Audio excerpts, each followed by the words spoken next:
Tere tulemast vaatama Civis Paatsemi 140. saadet.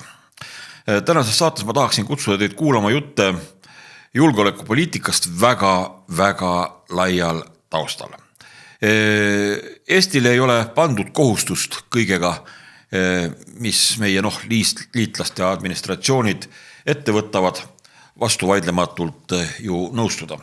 Seda kohustust pole meil Euroopa Liidus ega isegi Põhja-Atlandi alliansis, kuigi mõned meie võimu sellised kaasajooksikud oma punapõstsete raportite esitamiseks tahaksid ju saavutada, et ainult nemad räägivad ja siis esindavad Eesti riiki ja hall mass, sealhulgas siis muidugi halli massi hulka kuulub ka opositsioon, peab oma mula kinni. Meil on õigus oma arvamusele. Siin selles saates opositsioonipoliitikutel Riigikogus ja teil oma kodudes, oma vallas, oma maakonnas, laiemalt Eesti riigis, mis saab varsti 108-aastaseks.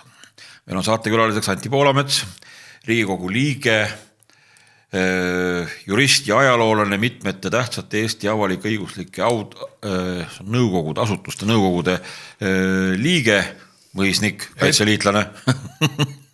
No nii, kaitseliitlane kindlasti ja riigikaitsekomisjoni liige, mis omab kindlasti tähendust tänase saatega seoses ja me tulime äsja just ka piiri inspekteerimiselt, kuidas edeneb piiri tara ja valveseadmete ehituspaigaldus, kuidas edeneb punkrite arendus Balti kaitsevööndi osas.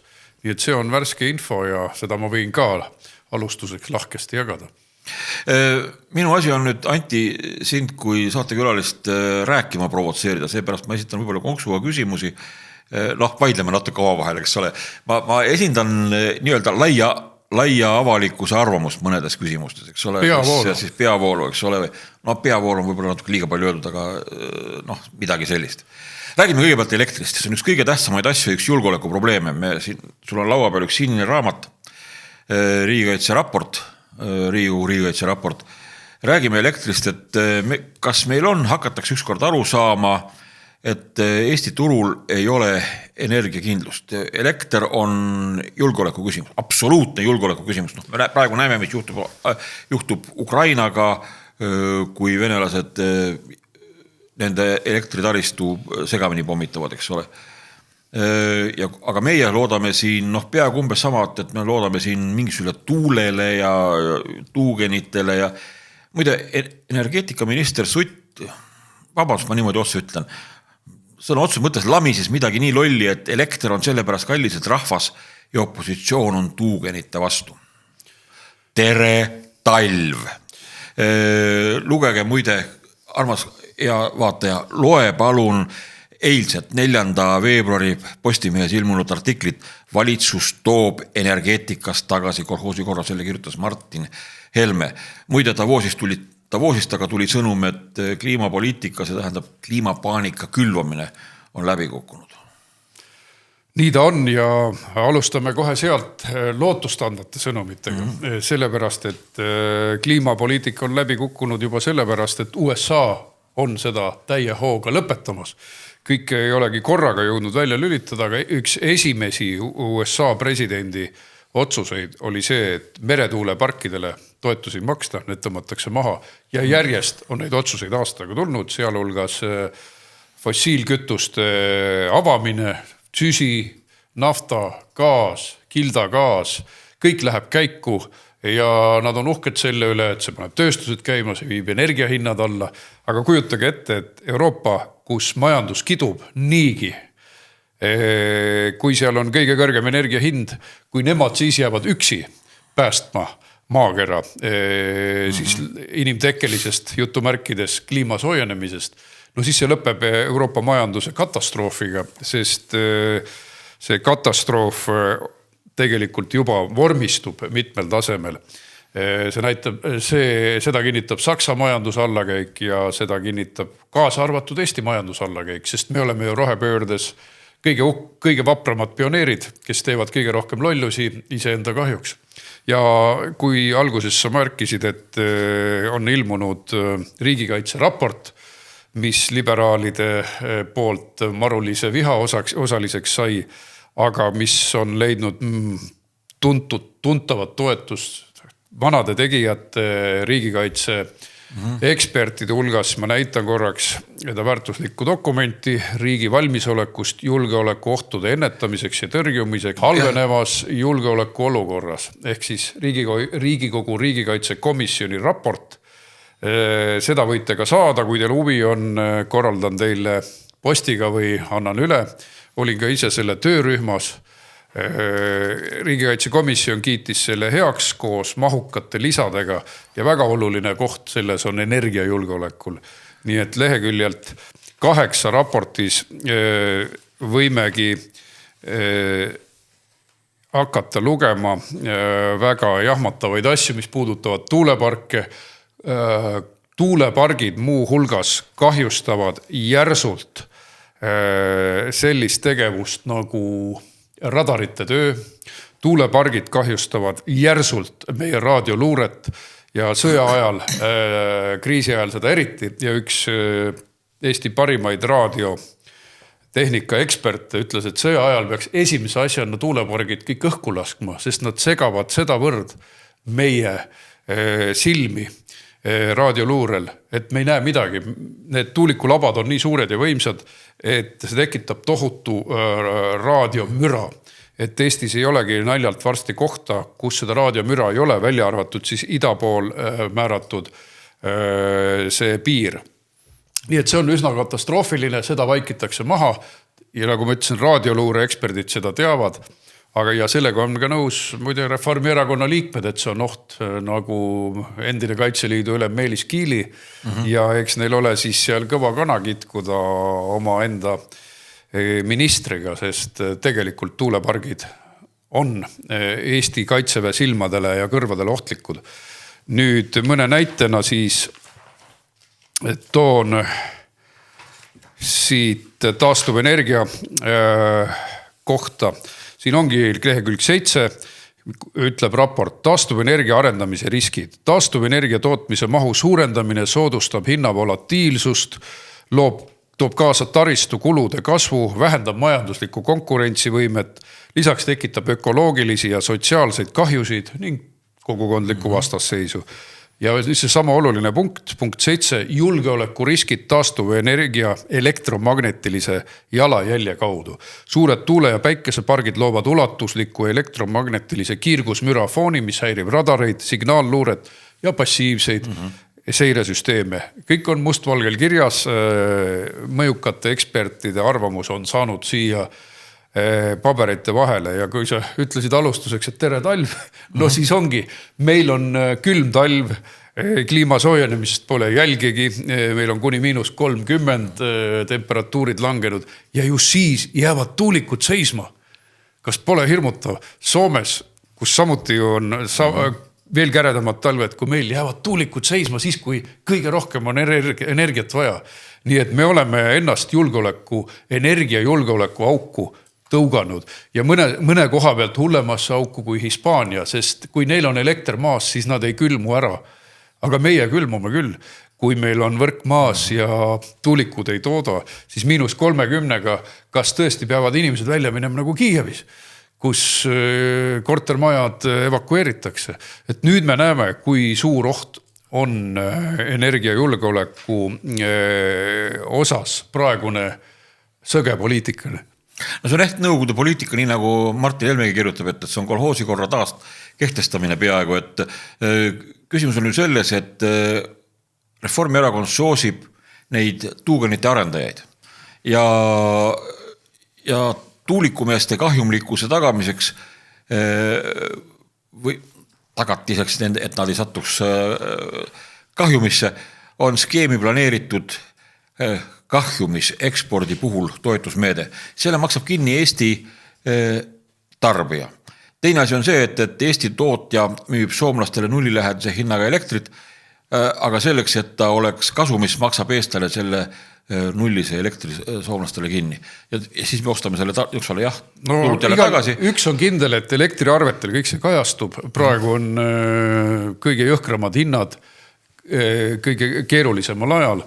Ja nii ongi, meie oleme see väike Peeter, kelle märss süüakse esimesena tühjaks ja seda saaks kõike ära hoida, kui valitsusel oleks ratsionaalne energiapoliitika, et hoitaks töös põlevkivijaamasid, ka härra Tureiko Eesti Energia juhina on kinnitanud, et põlevkivijaamade töös hoidmine järjest on nii ökoloogiliselt kui majanduslikult kasumlikum kui nende sisse välja keeramine. Ehk siis sellel külmal talvel tuleks just hoida järjest põlevkivienergiat sees, leida võimalusi, kuidas neid muid igasuguseid lisatasusid alla viia. Ja juba sellega saaks isegi selles Euroopa Liidu kätteväänamise ajal hoida stabiilset juhitavat energiavarustust. Aga mis asi on see, et lihtsalt need samased minister Sutt ja seal teised veel, no võtame kas või siin Pakosta tädi nahaalne vaatab teile silmad sirge näoga, nagu Martin ütleb, vaatab sirge näoga otsa teile saadikutele saalis ja lihtsalt valetavad. Kusjuures ma ütlen, et Martin on liiga viisakas, ta ütleb, et nad valetavad, mina ütlen, et nad on sulid ja petised. Sellised tuleks kinni panna, kohtu alla anda.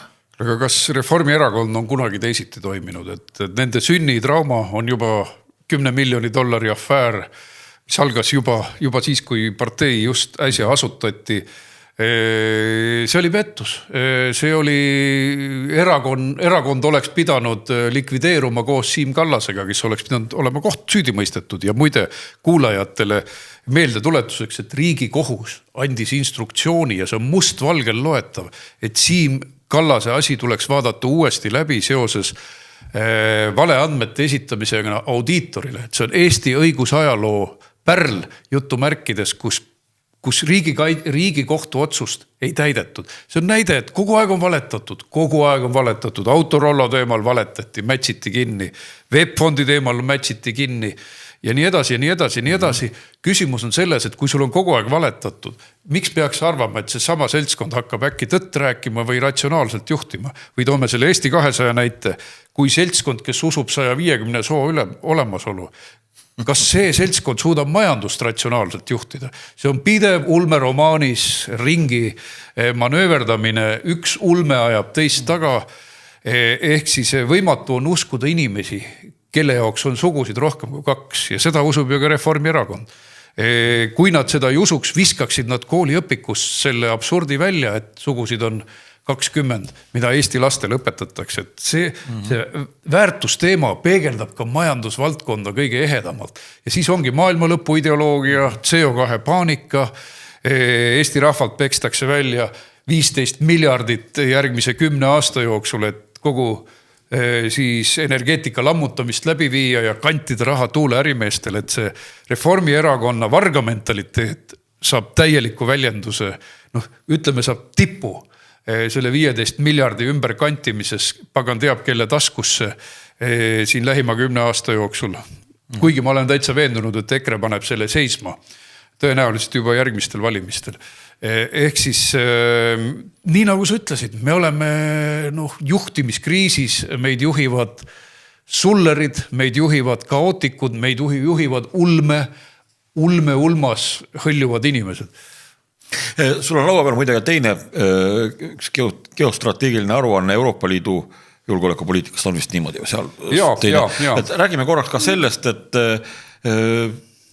sa mainisid siin seda, et me jälgime ulmepoliitikat meie uhkete reformikate juhtimisel.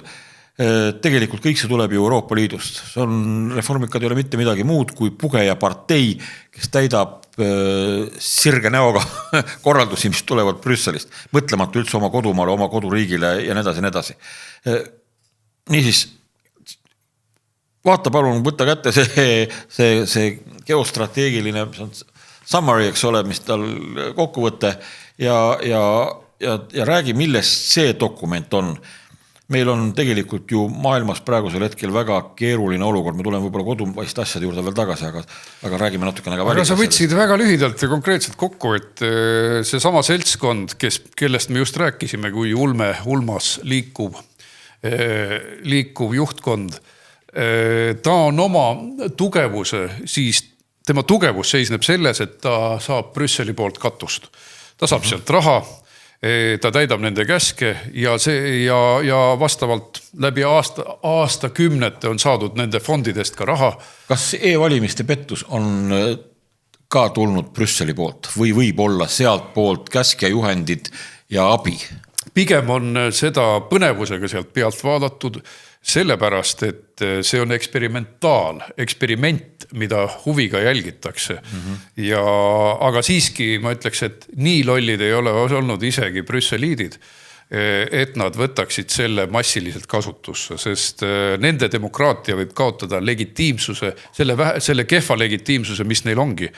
Ja pigem on nende meetod olnud kogu aeg näiteks Poola valitsuse ründamisel, Ungari valitsuse ründamisel, rahadega manipuleerimine, eurorahade kinnipanemine, teisalt MTÜ tööstuse rahastamine, mis aitaks valitsusi kukutada, siis ka otsene ähvardamine õigusriigi teemadel ja nii edasi, et Euroopa Liidu organid kukutavad valitsusi ja panevad istuma võimule nendele õigeid valitsusi. See on nii vana lugu, et kuulajatele tuletan meelde, kuidas Jörg Haider siis sai Austria valitsusse, tahtis immigratsioonivastast poliitikat ajada ja Euroopa Liidu siis liikmesriigid, suur osa, tollel liberaalsed liikmesriigid korraldasid talle boikoti.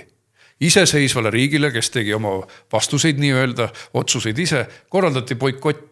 Sama on olnud Poolaga, kuidas siis nad paaniliselt püüdsid vabaneda Poola konservatiivsest valitsusest ja nüüd me juba paari kuu pärast näeme, kas neil õnnestub vabaneda Ungari valitsusest. Aga see ka neid ei päästa. Ja samal ajal USA's praegu väga tõsiselt arutatakse sõnavabaduse küsimusi, kuidas siis Euroopa Komisjon on mõjutanud näiteks sotsiaalmeedia hiidusid enne valimisi Euroopas ja käskinud neil maha suruda konservatiivse poliitilise sõnumi. Et see ongi valimiste manipuleerimine ja USA's ollakse selle pärast sügavalt mures. Ja just eile oli siis USA kongressis kuulamine ju Soome endise kristlike demokraatide juhi Päivi Räsäneni kohtu asja osas, kus teda siis ju on solgutatud aastaid piibli tsiteerimise pärast, LGBT kamarilla tungis talle kallale jõhkralt ja teda on siiamaani vihakõne pärast solgutatud. Nii et USA saab väga hästi aru, et Euroopas toimub sõnavabaduse maha surumine. Kõige dramaatilisem on see Suurbritannias, kus inimesed näoraamatu postituste eest alastamatult kohtu alla antakse. Ikka vihakõne ja vihakõne. Ja tuletan meelde, et Eesti valitsus jätkab ja vihakõne peale surumist praegu oludes, kus USA võib võtta oma toetuse nendelt riikidelt ära, kes sõnavabadust ahistavad.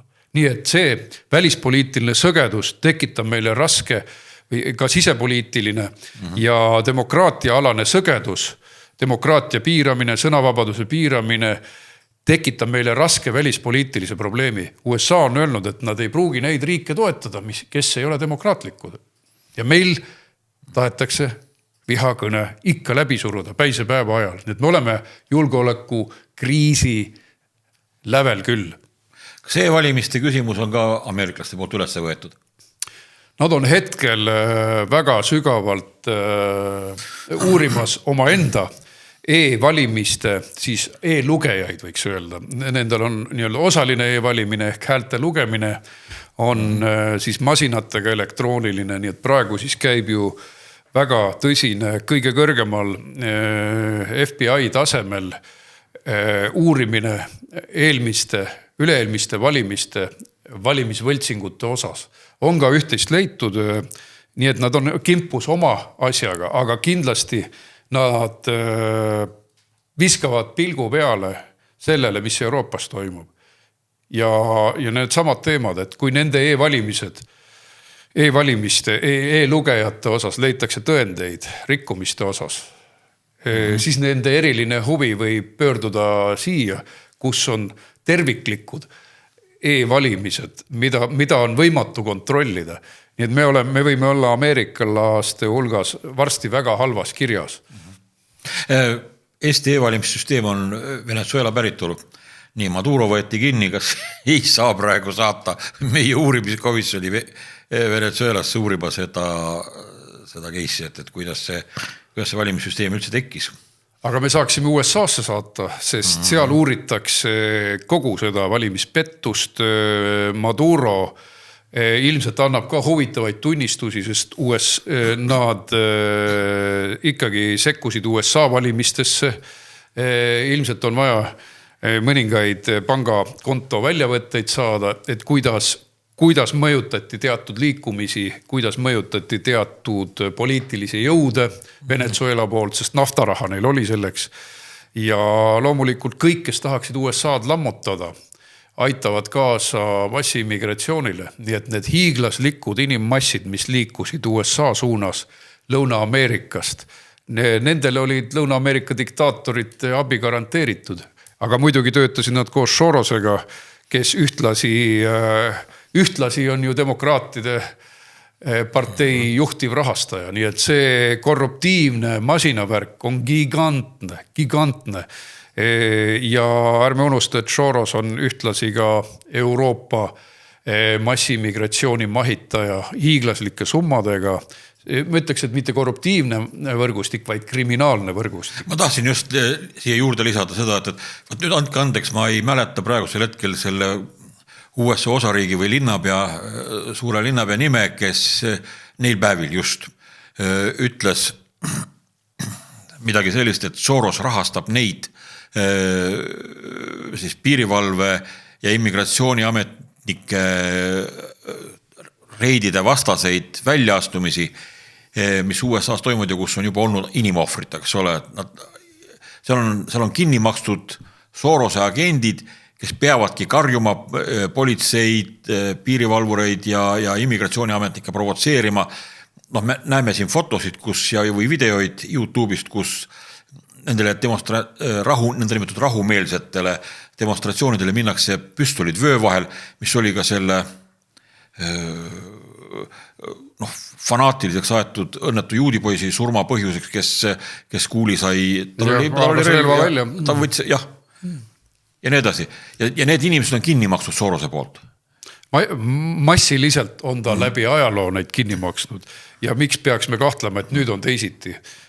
Ta on korraldanud massiimmigratsiooni, tema MTÜ-de võrgustik on ülemaailmne, et kui tema keskkontor ütleb, et nüüd hakkame transsoolist asja ajama, siis hakatakse ka Mongoolias ajama transsooliste asja. Eestis, avatud Eesti fondi kaudu. Teil on terve agendi võrgustik siin Eestis. Selliseid härra Rebase tüüpi propaganda töötajaid. Me nägime Rein Veidemanni keissi pealt, kui agressiivsed nad on. Et Sorose agendi võrgustik on ülemaailmne. Eestis on ta olnud üliedukas, ta on produtseerinud hulga kaupa nii-öelda globaliste, neid kinni makstud liberaale. Avatud Eesti fond tegutseb ju 90ndate algusest ja sealt on läbi lastud suur osa Eesti eliiti, poliitilist eliiti, neile on riputatud raha Sorose fondi poolt. Ehk siis seda on hea meelde tuletada, et siin on suur osa sügavalt manipuleeritud. Ma tean ühte parteid, kes ei ole manipuleeritud, kes ei ole iialgi neilt kuskilt välisjõududelt raha saanud. See on Eesti Konservatiivne Rahvaerakond ja sellepärast me oleme vabad ja sõltumatud ja ajame Eesti asja. Teised on juba 90ndatel ära ostetud ühe või teise fondi poolt. Ma nüüd provotseerin sind, peavoolumeedia, vasakliberaalne meedia ründab Trumpi sellel pärast, et Trump tahab Gröönimaad saada Ameerikale, lubab selle ära osta või ära vallutada. Trump räägib Kanada ühendamisest, räägitakse Euroopa Liiduga suhete katkestamisest või kaubandussõjast temaga, noh, mis on sisuliselt seesama, kui hakatakse kaubandussõda või tollisõda pidama. Süüdistused on väga, väga räiged ja ma tunnistan ausalt, et teinekord neid kuulates kodus arvutikraani taga, kui ma järjekordselt jälle uudiseid lahti hakkan võtma erinevaid rahvusvahelisi erinevates keeltes, kus juures vene, saksa, inglise, soome keeles, siis haara või peast kinni, et ühesõnaga, mis toimub, mis tõesti vana Donald Duck on hulluks läinud või ühesõnaga, et kõik ja siis sa saad aru äkki ühel hetkel, kui nii-öelda päris politoloogid välja tulevad ja hakkavad lahti seletama ükshaaval step by step neid sõlmpunkte, et tegelikult Vene ja Hiina sõjalaevu tõepoolest ei ole kunagi Gröönimaa juures olnud, mida vahepeal Trump mainis. Aga Taani on mingi arusaamatu sebimise tulemusel andnud hiinlastele lubasid Gröönimaal midagi sekeldada. Ja see on loomulik, et sajab ameeriklased närvi, eks ole, maavarade küsimus. Või nagu Trump seda nimetab, mineraalid. Natuke nimelik, aga me räägime, mina olen harjunud oma nooruses rääkima maavaradest laiemalt. Räägime eesti keeles. Räägime eesti keeles, eks ole, mineraalidest. Ja haruldastest muldmetallidest. Eks ole, on ju tegelikult kogu selle suure tüli põhjus, see ei ole üldse naljaasi. Tähendab, miks siis tahetakse praegusel hetkel Ameerika Ühendriikide ehk siis administratsiooni juhtu muidugi Donald Trump, aga tema ei ole ju ainukene inimene, eks ole, seal eesotsas. Tema selja taga on suured huvigrupid ja mitte ainult ärimehed, vaid geostrateegid, kes saavad sellest asjast aru, et Iraani ajatollade režiim on läinud nii kaugele ja nii lolliks, et see on lihtsalt vaja kukutada. Samuti nagu Maduro võetigi, eks ole, see on lihtsalt vaja kukutada. Ja see muidugi on ka nafta küsimus, eks ole, taga, et tõmmata vaip jalge alt ära venelastelt, et saaks Ukraina sõja kinni panna lõppude lõpuks, eks ole, samuti Iraaniga, eks ole, saaks jälle Vene liitlane ja nii edasi, nii edasi. Trump püüab tagasi rullida seda, mida globalistid on valesti teinud. Globalistid ju andsid juba 90. keskel Ameerika firmadele rohelise tule, minge Hiinasse, investeerige Hiinasse, ostke Hiina kaupa, ehk siis kommunistlikule Hiinale vabastati suurel määral lääne turud. Ja see 30 aastaga on nad üle ujutanud Euroopa turud, poole ülejäänud maailma turud, mõistagi USA turud, USA deindustrialiseerub selle tulemusel, Euroopa deindustrialiseerub, ehk siis kellegi kuri käsi on teinud üle 30 aasta tagasi otsused, et me hakkame endale kahju tekitama, et globalistlike firmade eesmärk on ju sisuliselt moodsa orjanduse legaliseerimine, et üliodavate palkadega hiinlased toodavad neile mitu korda odavamalt, et siis mingisugused Epsteini sõbrad, suur ettevõtjad ja pankurid saaksid ülikasumeid. Aga mille arvelt see on tulnud? See on tulnud USA töötajate arvelt, sest firmad on viidud Hiinasse üliodava tööjõu peale, seal kus riik subsideerib, toetab selleks, et Euroopa turge üle võtta, et lõpuks on alanud vastupanu. Tõsi, Trump alustas selle vastupanuga jõuliselt Hiina domineerimisele ja tema kõikidele turgudele laskmise vastu eelmisel ametiajal, aga nüüd ta on pannud tõsiselt piduri peale. Samas USA julgeolekustrateegias väljenduvad nad ikkagi, ütleme rangelt, aga samas viisakalt. Nad ütlevad, et meie suhe Hiinaga peab olema pariteetne. Praegu ta on meie turud üle võtnud, teda on igale poole sisse lastud. Ta on ostnud lääneriikide võla isegi üle 1 triljoni. Üle 1 triljoni dollari eest on nad ostnud Hiinas erinevaid lääneriikide võlgu üles. Milline erakordne mõju? Et vaat seda meie peavoolumeedia ei räägi, sest nad tundub, et ise suuresti Hiina joone peal, sest nemad vihkavad Trumpi. Nemad ei räägi Xi sigadustest, nemad ei räägi sellest, kuidas lääs üle võetakse.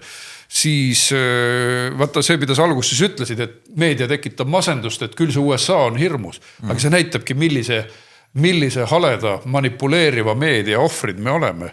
Selleks tuleb lugeda nagu nõukogude ajal kusagilt otsida originaaldokumente. Tõsi, enam ei ole vaja minna antikvariaati ja Eesti Vabadusse ja ajalugu üles otsida, vaid me saame ikkagi üle interneti iseseisvalt seda teha. Fox Newsi vaadata, Ameerika valitsuse originaaldokumente, lugeda seda sama julgeolekustrateegiat, kus nad ütlevad, et Euroopas toimub tsivilisatsiooniline lagunemine ja me tahame Euroopat päästa, et Euroopa Liit lammutab riikide suveräänsust, ütleb otseselt Euroopa julgeolekustrateegia ja seal öeldakse, et aga NATO riigid, aga kui Euroopa Liidu, mitmete Euroopa liitlaste puhul on 20 aasta pärast enamuses moslemid, kas need on meie NATO partnerid, kes omavad tuumapommi? See on ju täiesti dramaatiline.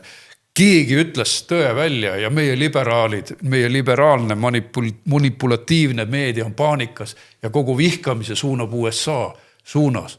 Aga see kukub siiski kokku, sest kunagi ju ka USA rahadega kõik see kamp üles töötati ja Euroopa Liidu rahadega, et neile pandi siia vastav chips piltlikult öeldes, kus nad hakkasid korrutama täiesti sõgedaid liberaalseid loosungeid, et nüüd lüüakse see plats puhtaks.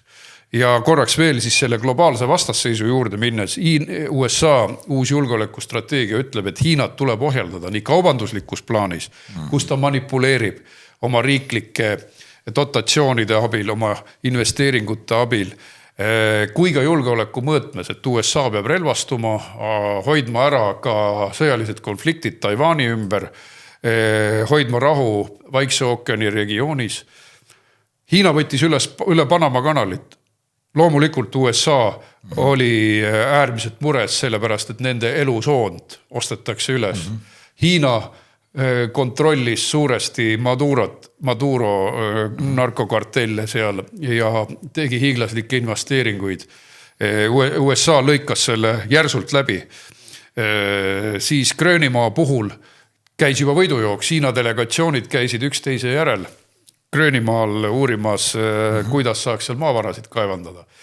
Ja kui me vaatame olukorda Hiina mõju kasvul, siis pange tähele, kui nüüd Euroopa, kui USA lõpuks tahtis õiglasemat kaubandust Euroopa Liiduga, mida me viimastel kuudel näeme? Kõik jooksvad Puna-Hiinasse. Kanada peaminister jooksis Puna-Hiinasse, Hiina kommunistidega äri ajama. Euroopa Liit, näiteks Euroopa Liit ajab järsult kiiremini asju. Saksa investorid on investeerinud viimase paari aastaga 2 korda rohkem Hiinasse kui varem. Siis Suurbritannia tegi viisavabaduse, korraldas viisavabaduse vähemalt oma kodanikele Hiina minekuks. No tore küll, isegi Soome peaminister Orpo läks Pekingisse asja ajama, et selle asemel, et toetada USA-d, meie võtmeliitlast Hiina ohjeldamisel, jooksevad kõik Hiina kommunistliku partei juurde kätt väristama. Vaat see on reaalsus. Ja samal ajal siis kõik see punane globalistlik liberaalne meedia sõimab Trumpi, et küll tema on paha. Kas te olete teda aidanud Hiina ohjeldamisel? Ei ole ju. Ma tahtsin siin juhus rääkida ühest väga huvitavast asjast, mida ma neil päevil siin paar viimast nädalat jälgin. 26. jaanuaril vist oli see, kui Hiinast hakkasid tulema sõnumid sellest, et Xi Jinping haarab ainuvõimu ja puhastab riigi juhtkonda sõjaväelastest või kindralitest. Tegelikult on see asi natukene keerulisem. Tõepoolest, Xi on ilmselt läinud oma kindralitega, kes kuulusid sõjalise keskkomisjoni koosseisu, CMC lühenditega. See on siis midagi sellist, on Hiina julgeoleku nõukogu või partei, ta kuulub küll partei alla, mitte vist riigijuhtkonna alla, aga Hiina asjad on nii segased, et seda on raske kompartei aru saada. Struktuur oli ka Nõukogude Liidus, paljudel aru saamata. Aga ühesõnaga võttis tegelikult terve selle julgeoleku nõukogu puhtaks ja jätti alles ainult üks ainukene kindral, kusjuures ta võttis maha ka oma vana sõbra, kelle nimi on Shang Youxia, kui ma nüüd õieti hääldan seda nime. Tegelikult see Shang oli võtmeisikuks, ta oli selles nõukogus. Ta oli tema noorpõlvekaatlane, kellega nad koos olid käinud läbi kogu võitluse trepid, kompartei karjäär treppistest üles ja nii edasi. Ja nüüd Xi võttis selle Shang Youxia maha. Aga asi on veel hullem, millest meie meedia absoluutselt ei rääkinud, kõik magati maha. YouTube tegelikult pasundas sellest. Ma nüüd küll täpselt ei tea, kui palju rääkisid sellest seal Euroopa suurajalehed, võib-olla nemad hoidsid ka tagasi ennast.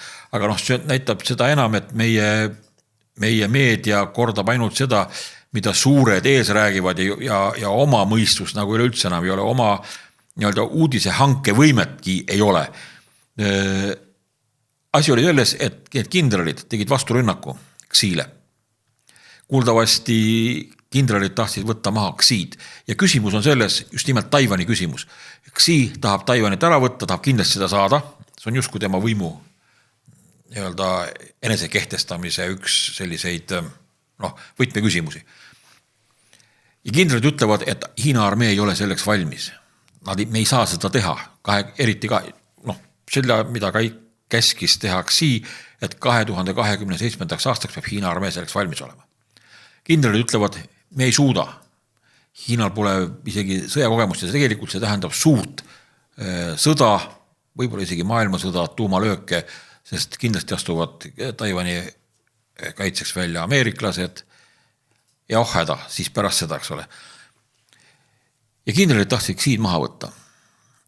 Ühes hotellis, kus Xi peatus, toimus turvameeskondade vahel tulevahetus lausa. Aga Xi jõudis hotellist enne seda lahkuda, keegi reetis selle plaani, selle kindralite plaani ja Xi sai siis selle julgeoleku nõukogu ära puhastatud. Kõige selle puudumine Eesti meedias näitab seda, kui nõrk ta on uudiste hankimisel. Nii ongi ja selliseid üliolulisi protsesse peab seirama ka vajadusel väiksemate kanalite põhjal ja mitte ootama, millal Reuters sellest uudise teeb ja millal ta siis jõuab mingisse Euronewsi. Selles mõttes on meil infoga kehvasti. Õnneks meil on mõned head Hiina asjatundjad, aga neid kajastatakse lubamatult vähe. Põhiliselt Eesti välispoliitikas on, ütleme, ideoloogia domineerib tegelikkuse üle jõhkralt. Ka kõiki geopoliitilise tegelikkuse üle, mis toimub, lihtsalt korrutatakse lollusi, lapsikuid, klišeesid, mida me nägime äsja siis ETV esimeses stuudios, kus Pevkur lihtsalt korrutas, et meie oleme Ukraina selja taga, meie peame võitma, eks ole, ja nii edasi. Aga geopoliitiline reaalsus lihtsalt ei kajastu selles, et praalimine ja siis kekutamine ei ole informatsioon, see on lihtsalt oma valijatele oma vooruse signaliseerimine ja see on ohtlik. See on ohtlik ja oma vooruse signaliseerimine käib ka selles, et Jürgen Ligi sõimab peaaegu iga päev Donald Trumpi USA-d ja käib selline kirjeldamatu USA materdamine. Ja samal ajal on meie võtmeliitlane, kellest sõltub Euroopa kaitse, keda Venemaa tõepoolest kardab. Ma käisin sama riigikaitsekomisjoni väljasõidu raames Võru kandis, kus ma vaatasin niinimetatud Camp Redo, kus siis paiknevad sõjaväe osas seal Võru külje all USA sõjaväelased. Et korralik tehnika on ladustatud platside peale. Texasest on toodud külmavaresed siia -30-ga õppima sõjapidamist, kus nad tunnistasid, et nad on palju õppinud oma tehnika tegevusest külmas ilmas. Et nemad on siin, nemad kaitsevad meid. Nemad on meie selja taga ja siis, mida me näeme, lakkamatu sõim, lakkamatu klatš, Õhtuleht, sealt ei olegi muud loota kui klatši ja lollust, aga siis Delfi, mis on ikkagi domineeriv, kõige suurema vaatajaskonnaga kanal peaaegu, iga juhtkiri on peaaegu USA vastane, sõimab Trumpi 10 eri moel. Ja see on julgeolekurisk. Et julgeolekurisk ei ole see, et me räägime, mida me tahame, vaid julgeolekurisk on lolluste rääkimine ja reaalsuse mitte tajumine. Ja Hiina näide oli selleks suurepärane, et me peame nägema ette. Nii nagu Šveits, mulle meeldib Šveitsi eeskuju, et nad on väga rahvusvaheline liik ühtepidi. Neil on fantastiline väliskaubandus. Aga samal ajal nad kaitsevad kogu aeg enda huve. Samal ajal neil on silmad igal pool maailmas selleks, et kaitsta oma julgeolekut, peab aru saama, mis maailmas toimub. Eesti praegune kamp ei saa sellest aru. See on klišeesid korrutav, lapsik vooruse signaliseerija lootuses, et äkki kui sa karjud 10 korda järjest Slava Ukraini, äkki siis hakkavad asjad iseenesest laabuma. Ei, selleks on vaja relvastuda. Ukraina lipu väljapanek ei aita. Me peame ise relvastuma, Euroopa peab relvastuma, lääs peab taastama oma sõjalise jõu, pudrutamine ei aita.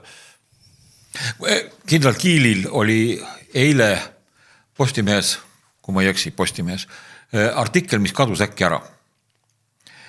Ta kirjeldab seal seda just nimelt, et Eesti peab mitte Exceli tabeli abil meie julgeoleku majandust juhtima, relvastumist, ümberrelvastumist, vaid küsimus ei ole rahas. Sest rahakott on kõige viimane asi, mida me kaotame siis, kui hakkab sõda. Siis me räägime juba eludest, mitte enam rahakotist. Jutt on sellest, et me peame iga hinna eest looma riigikaitse, mis mitte lihtsalt ei ole usutav, vaid ongi tegelik. Meelis Kiili kirjutas sellest natuke teiste sõnadega, ma enam täpselt peast ei mäleta, lugesin selle artikli läbi, hakkasin õhtul saadet ette valmistades seda uuesti otsima ja ma enam ei leia seda artiklit. Võib-olla keegi oskab teist leida, saatke palun meie saate all kommentaaridesse, videokommentaaridesse see link. Mina enam seda artiklit ei leidnud. Hommikul näen, õhtul käin kõik läbi, ei mitte midagi. Kontrollisin isegi, et äkki ma allika unustasin ära, äkki oli see Erris, äkki oli see Delfis või kusagil mujal. Ei, minu meelest tuli ta Postimehes ja enam seda seal ei ole. Ega Meelis Kiili ei ole populaarne peavoolumeedias ja see raport, mille peakirjutaja tema oli, sai tohutu sõimu osaliseks peavoolumeedias. Tema enda parteikaaslaste käest. Ja parteikaaslaste poolt ka. Asi on selles, et see on inimeste kirjutatud, kes on olnud kogu taasiseseisumise aja Eesti kaitsepoliitikat tegemas, väeosasid juhtimas, Kaitseliitu juhtimas ja see on väga valus, realistlik ülevaade, alates energiast, teemaatikast, sõjalise varustuse ostmiseni, juhtimismudeliteni, kuidas personali poliitika on kaitseväest välja kanditud kaitseministeeriumi alla, kuidas energiasüsteem ei taga meie varustuskindlust, kui ohtlik on massiimmigratsioon, sellest on eraldi lisa siin. No muidugi see Reformierakonnale ei meeldi ja ütleks, et Meelis Kiili on kindlasti päris teravas vastuolus oma erakonna kaaslastega, sest ta kirjutab ausalt. Ta ei loobi loosungeid ega klišeesid ja kogu see raporti meeskond tegi tohutu töö suvel ära. Ka mina istusin päevade kaupa kuulamas intervjuusid, tegime neist kokkuvõtteid tippametnikega eri valdkondadest, nii Kaitseministeeriumist, Kaitseväest, Siseministeeriumist. Väga mõjukas materjal sai ja nüüd ta liigub ka Kaitseliidu liikmetele lugemiseks, analüüsimiseks. Enne kõike on meie riigikaitse probleem selles, et tohutud augud on tekkinud selle lohaka, hoolimatu, kohati süüdimatu juhtimise tagajärjel. Ehk siis korraga kõiki vigasid ei ole võimalik ära parandada, et kui Reformierakond, kes praegu praalib midagi riigikaitse teemal, takistas seda 20 aastat, pidurdas, tõmbas kokku, 10 aastat võitles ajateenistuse vastu, siis nüüd see ärkamine on erakordselt valus ja selge see, et vigade lappimine võtab 5-10 aastat igal juhul. Sõjaolukorras veel seda kõike.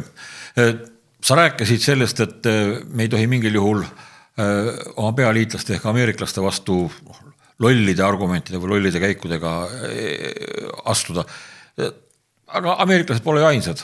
Võtame suur tüli Euroopa Komisjonis, mille üle irvitas sõna otses mõttes heal meelel Kremli esikõneleja Peskov. Vanamees hoidis lausa kõedi jalgu minu meelest kaamera all risti. Tal oli nii hea meel selle üle, et jutt on selles, et Kaja Kallas nimetas von der Leyenit diktaatoriks. Selle peale siis Peskov oli lausa õnnetipul. See näitab ju seda, et et Kreml kasutab igasuguse meie omavahelise lõrina kohe oma propagandaks ära ja tuleb ikka mõelda enne seda, kui sa midagi sellist, eriti need kõige kõrgemad juhtivad inimesed ütlevad. Ükskõik, on see meie Kaja Kallas, kes seda ütles, eks ole, et von der Leyen on diktaator, või kui ütleb midagi meie Michal, või kui ütleb meie kaitseväe juhataja või ükskõik milline minister, mõelge hetke, mida te teete ja mida te suust välja ajate. Või võtab kas või mida ütleb, kudrutab Liisa Pakosta, kohe tuleme selle juurde, sest meil on vaja rääkida ka Belgia vangidest, Belgia retsidest, Rootsi retsidest ja Belgia retsidest. Püha taevas, tule taevas appi, Ansipi sõnadega, tule taevas appi. Ansipil on vähemalt üks arusaam olnud õige, et ta on näinud Kaja Kallast nõrga ja saamatu juhina, iseka mõisapreilina. Kahjuks ta ei ole näinud seda, et Michal on sama saamatu kui Kaja Kallas. Kaja Kallas on jõudnud ju oma ebakompetentsuse tasemele nii peaministrina, kui siis edutati ebakompetentsust juba läbi nähes, läbi kukkudes, Venemaaga äri ajades, rahvale valetades, lootusetu olukorra tekitamises, majanduses, edutati ikka kõrgemale. Et on ju olemas kuulus Parkinsoni seadus, et inimest edutatakse nii kaua, kuni ta jõuab oma ebakompetentsuse tasemele. Aga Kallast on veel kord edutatud. Tema ebakompetentsus oli kõigile nähtav. Ja nüüd ta on ju täielikus isolatsioonis välispoliitiliselt oma kõrgel kohal. USA-ga suhted mängis ta enam-vähem esimese kuuga uppi, kuulutades, et vaba maailm vajab uut liidrit. Siis nüüd ta mängib ennast üha rumalamasse olukorda Euroopa Liidu sees. Seesama, von der Leyen on diktaator, eks ta olegi. Aga küsimus on selles, et Euroopa Liit ongi tsentraliseeritud suveräänsus, rahvusriikide suveräänsust vaenav korporatiivne valitsemisviis seal Euroopa Liidus. Nii et pada sõimab katelt, aga ühtpidi tuli tõde välja, aga nii palju mõistukest ei ole, et ei paiska neid lollusi välja. Selles laadis, et hakkame jooma, mõistus on otsas. Von der Leyen on diktaator ja ta ise oli samasugune. Aga ta on edutu diktaator sellepärast, et välispoliitika ei ole veel nii edukalt Euroopa Liidu keskvõimu alla kontsentreeritud kui energiapoliitika. Sest kui energiapoliitika teemal me hakkame vastu võitlema, siis selle kohta ütles minister Sutt, et aga siis peab Eesti Euroopa Liidust välja minema. Et nii palju iseseisvust meil siis jutumärkides ongi. Aga välispoliitikas on veel võimalus oma joont ajada. Isegi Eesti sees on see mingil määral võimalik. President on hakanud iseloomu näitama ja sellest kõlakojast välja astuma. Ja president Karis ütles otse välja, et Euroopa Liit peab ka laua ääres olema läbi rääkimistel. Sest muidu on ju Eesti lihtsalt laua peal ja Euroopa riigid teda lihtsalt süüakse peente hõbelusikatega. Me lubasime rääkida Rootsi moslemi krimkadele, lisaks tulevad Eestisse ka Belgia islami krimkad. Meil on selline minister, kelle nimi on Liisa Pakosta. Venelased irvitavad tema nime üle, et pakast. Nimiks ära narri mehe nime, vaid narri meest ennast, kui julged. Aga minu arvates see tädi on julgeoleku ohuks Eesti riigile.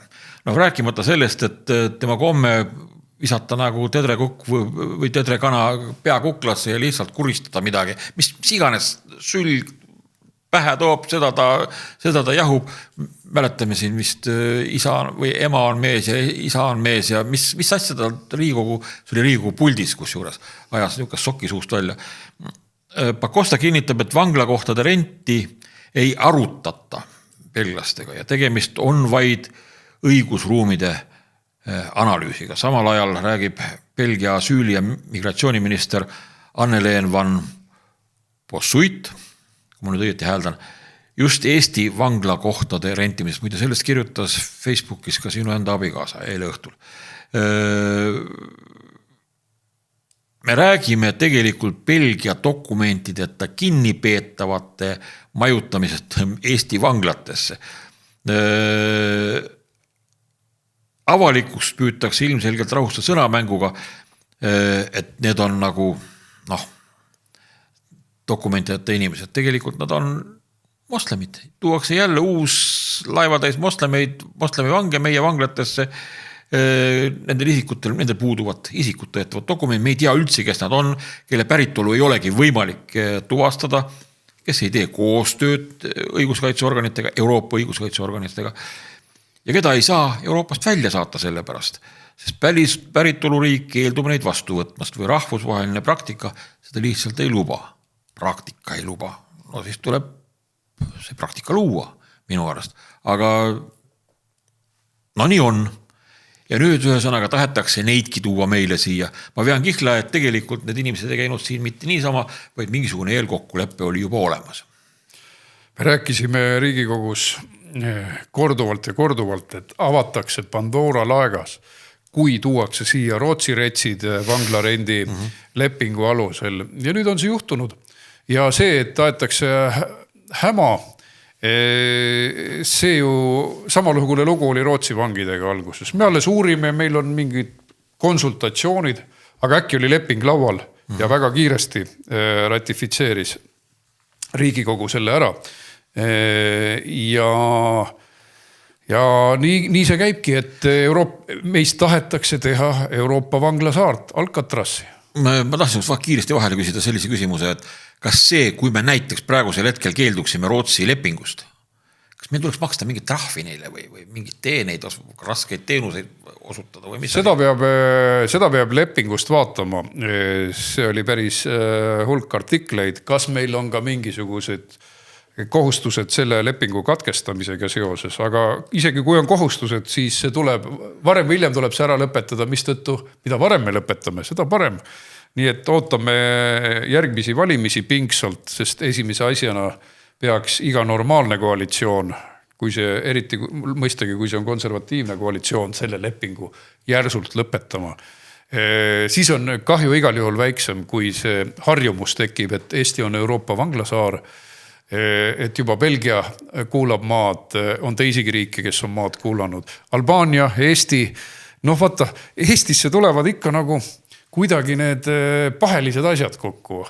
Mäletad, 90-ndatel oli me paljude pahede keskus, kasiinod,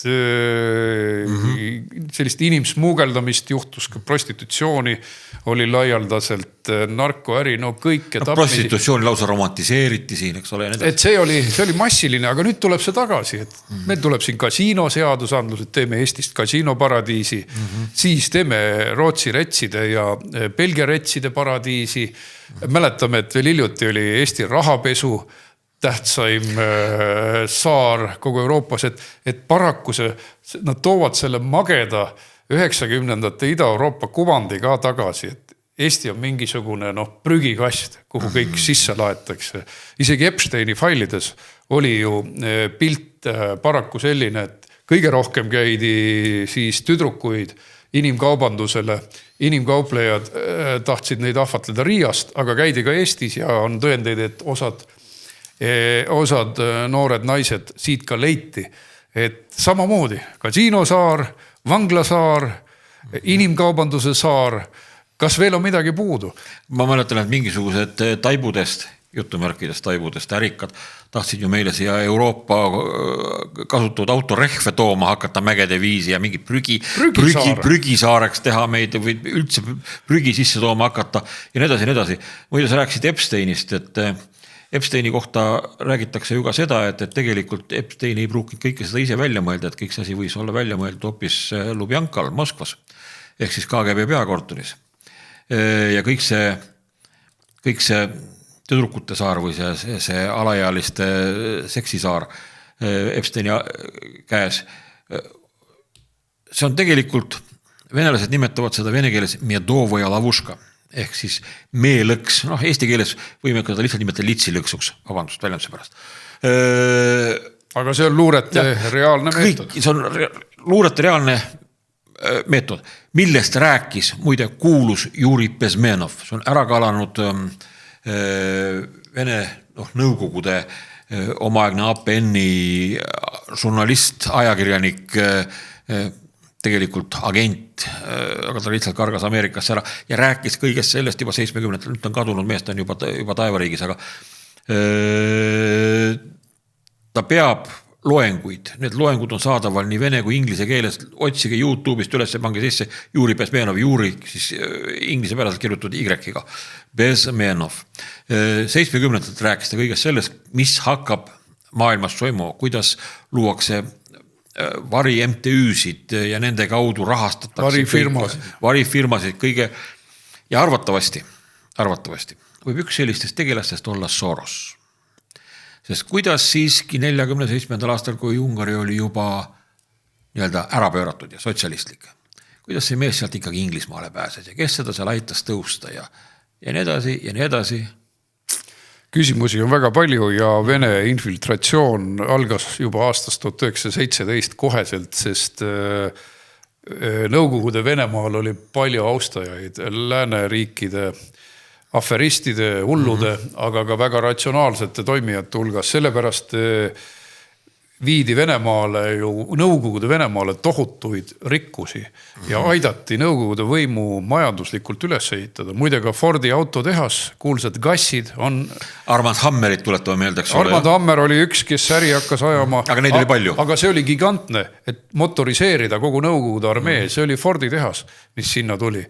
Ehitada Valgevenesse belorusside ehk siis kuulus traktoritehas, et mehhaniseerida Nõukogude Liidu majandus. Seda kõik tuli USA laenud, USA tehnoloogiaga ja muidugi ühest otsast tulid välja tankid ühest hallist, teisest traktorid. Nii et kõik nad olid täna moodsast terminoloogias kahese kasutusega. Traktorid oli muide vaja ka kuulsad linttraktoreid, mis oli Stalinets, mis see nimetati, need olid tegelikult artilleriski Tegatši ehk siis suurtükiväe transportorid. Sel ajal, kui Saksa armee kasutas mitut miljonit hobust, et vedada oma kraam ära, sellel ajal oli Venemaal juba kõik olemas, need traktorid, torusid vedamas, tankid, kõik USA või mõne teise lääneriigi tehnoloogiaga, Saksamaa oli ka 20-ndatel Rapallo lepingu alusel Venemaad palju aidanud, siis seesama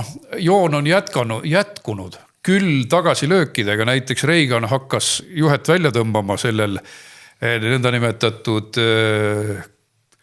rahumeelsel koostööl ja tõmbas tehnoloogia vedamisele, pani piiri Venemaale. Aga muide, isegi Reagani ajal ehitati Muuga võimas teraviljasadam, kus USA vili voolas Nõukogude Liitu massiliselt.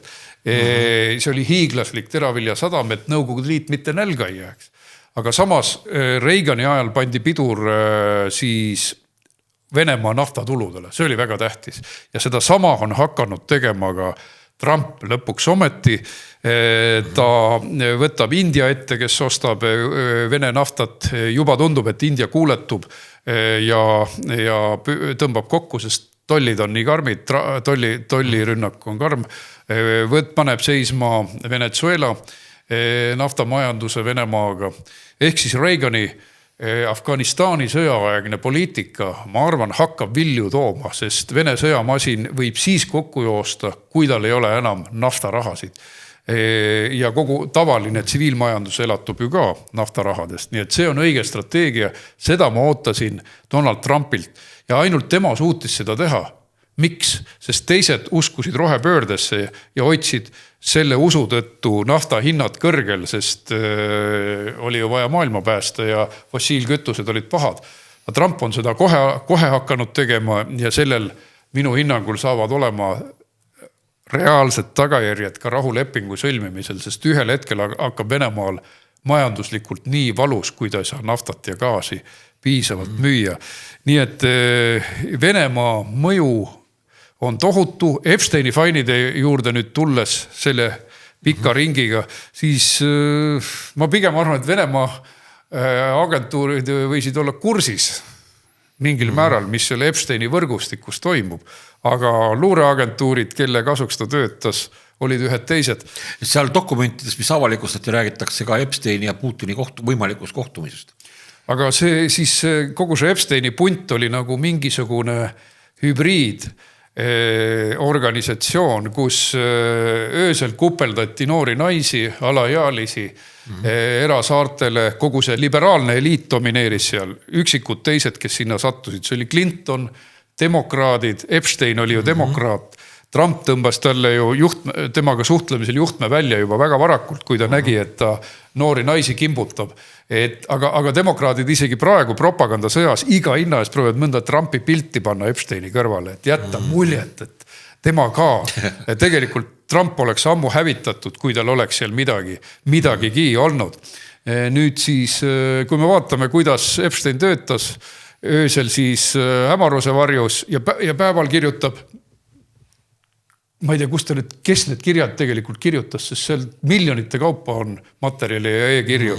Kes jõuab kirjutada miljoneid e-kirju ja siis näiteks arutab Inglise kaubandusministriga, Laboristiga, Mandelsoniga, et kuulge, kuidas on Kreeka võlaga lood? Kreeka võlakriis 2008-2009. Tähendab, ta teisalt tegeleb suure poliitikaga laial rindel ja siis teeb hoolega pilti elektroonikat täis tubades, magamistubades, kus kõiki šantažeerida. Selge see, et seda pidi teadma USA, erinevad agentuurid, aga väga suure tõenäosusega tõesti oli ta mitme luureagent oli ta kohe kindlasti, sest matemaatikaõpetajast ei saa miljardärini lihtsalt. Ta oli teatud luurete frontman, nagu öeldakse. Venemaa kõige ebatõenäolisemalt. Venemaal oli võib-olla huvi selle võrgustiku vastu.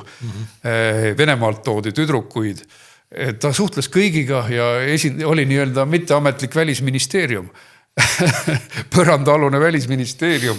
Ideaalne šantažeerimise keskus ja mida rohkem neid faile lugeda, seda selgemaks hakkab saama, aga milliste luuretega ta tegelikult oli seotud. Kas Ukraina sõja lõpetamine on lähiaja küsimus või läheb kõik edasi, mis sina arvad? Muide, tahan nii palju öelda, et sa vahepeal rääkisid siin ka majandusest. Vene opositsioonilised majandustegelased nagu Lipšić, Milonov, Hodorkovski ja nii edasi räägivad sellest, et Venemaa on tegelikult majanduslikult juba kõhuli. No selles suhtes tasub vaielda. Pigem on sõjamajanduse mõttes mitmed analüütikud öelnud, et see on väga hästi käima läinud.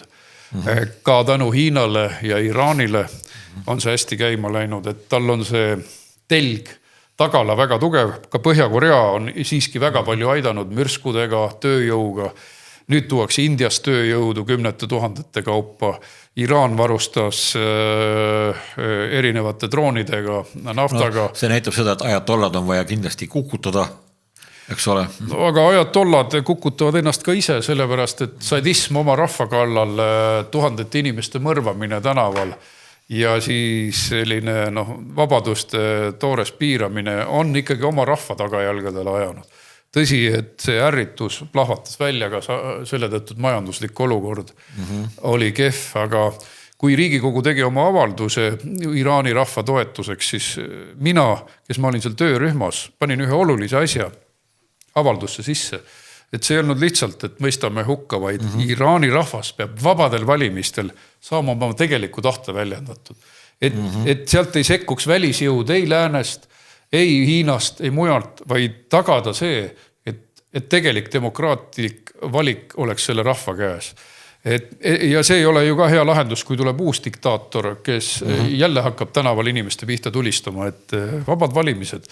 Mis meil endalgi puuduvad kahjuks. Mis meil endal lähevad üha kõveramaks. Ja selles mõttes see küsimus, mida sa esitasid, on ülitähtis. Millal jõutakse sellesse punkti, kus mõlemad pooled on valmis rahu tegema.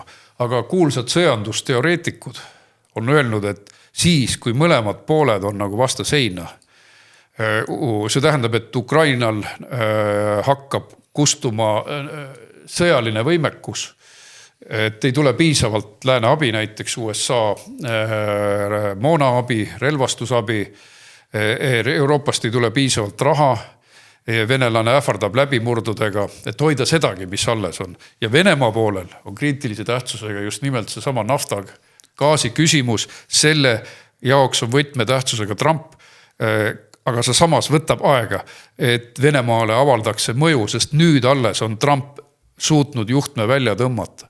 Ma tahtsin seda siia juurde öelda, et see pole tegelikult lahendus, kui Ukrainale abi andmine kinni keeratakse, et selleks, et panna Ukraina kapituleeruma. Mis tähendab seda, et Putin kuulutab selle sõja enda võiduks ja kas sa tead, mis pärast seda juhtub? Me juba Gruusia sõja ajal teadsime seda, milline on järjestus, järgmiste sõdade algus. Järgmine on Ukraina. Ja 2014 see algaski. Meie oleme järgmised, kui Ukraina kaotab. Nii et see sõda, mis on Ukrainas, on meie sõda. Midagi pole teha. Meie, lätlaste, leedulaste, poolakate ja ka soomlaste sõda, mida venelased provotseerivad praegu üsna kõvasti soomlasi. Ma siin oponeerin, sest see on lihtsalt fraas, see meie sõda. See on meile äärmiselt oluline kriitilise tähtsusega sõda. Aga selles mõttes ta ei ole kindlasti meie sõda, sest meie ülesanne on tagada seda, et see sõda ei voolaks kas või juhuslikult üle piiride. Kas või juhuslikult. Ta tuleb ju meie piiride taha otsekohe, nii pea kui seal tehakse rahu. Mida Putin teeb vabanenud vägedega? Kuhu ta need paneb? Aga ta ei tule otsekohe. Mina väidan seda, et meie suurim oht on liitlaste sisemine nõrgenemine ja kokkuvarisemine. Ehk siis tegelikult ei ole lineaarne see, et Venemaa tuleb ja hakkab meid nuhtlema, vaid senikaua, kui meil on tugevad NATO liitlased, et me hoiame USA-d enda selja taga. Meil on Camp Redo Võru külje all, USA soomusmasinaid pilgeni täis. Kui meil on Briti liitlased Tapal, kui Lätis on Rootsi liitlased, kui Saksa brigaad on Vilniuse ja Königsbergi vahel, silmad teravalt Königsbergi peal, et juhul kui midagi juhtub, siis Saksamaa võtab selle võib-olla tagasi. Aga kui juhtub see, mida Trump, mille eest Trumpi administratsioon hoiatas, Euroopas toimub tsivilisatsiooniline lagunemine. Riigid võtavad üle moslemid, demograafiliselt võtavad nad juba praegu. Ehk siis Euroopa tuumariigid nagu Prantsusmaa nõrgeneb selle staadiumini, et seal on sisemine konflikt massi immigratsiooni tõttu. Suurbritannia nõrgeneb selle staadiumini, et seal on tohutu sisemine konflikt massiimmigratsiooni tõttu. Näete, 3 miljonit Inglise lippu tõmbasid patrioodid üles. Nad on sügavalt pettunud oma riigi juhtimises. Prantsusmaal märatseb 200 000 moslemit, kui seal mõni moslem narkoäri tõttu kusagil politseinike poolt maha lastetakse. See lagunemine ähvardab meid sellega, et meie seljatagune kukub ära. Meie seljatagune võib Rootsist ära kukkuda, sest Rootsi islamiseerub üle helikiirusega. Siis me oleme jamas, sest siis Venemaa vaatab, et kuulge, aga Eesti on jäänud üksi. Ta on rikkunud ära oma suhted USA-ga. Prantsusmaal on sisekonflikt.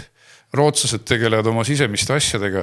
Siis me oleme ohus. Ja seda kõike korraldavad meile liberaalid massiimmigratsiooniga, mida korraldasid USA demokraadid ehk liberaalid 26 miljoni immigrandiga Lõuna-Ameerikast, mille tõttu USAs on see tohutu sisemine tüli ja püütakse Trumpi administratsiooni ajal vabaneda sellest. Euroopasse vool jätkub täie hooga.